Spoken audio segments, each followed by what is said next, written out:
or Assad. That would be great. That that would be interesting. I almost feel like he wouldn't go. He's not that hardcore, is he? Assad, if he had the ability to get a nuclear weapon, he probably would.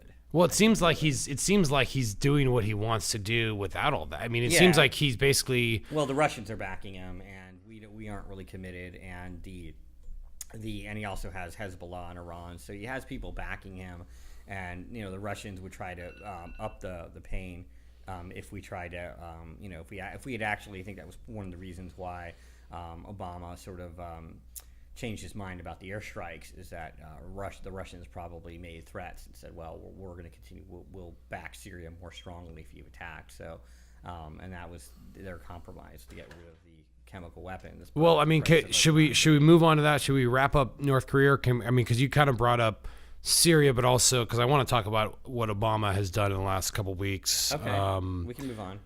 Okay, so he was very deliberate in talking about not going to war, being very cautious with the airstrikes. I'm just comparing this to when George Bush, big old dubs,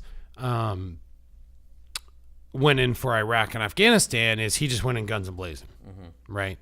He's like, oh, we're striking, we're going to war. And on the flip side, everyone kind of came out of that. We need to be more cautious. It turns out it was under false pretenses.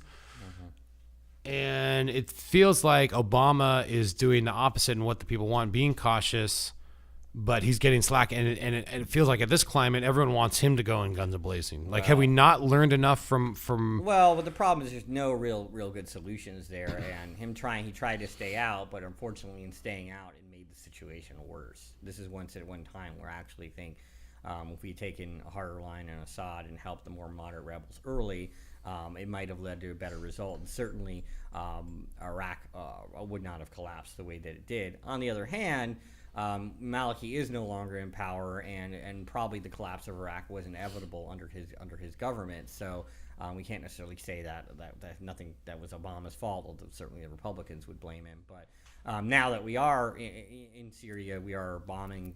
Now it's the question is we don't really have. It's not enough, I think, to help the moderate forces, and the campaign against ISIS is a long, drawn-out fight.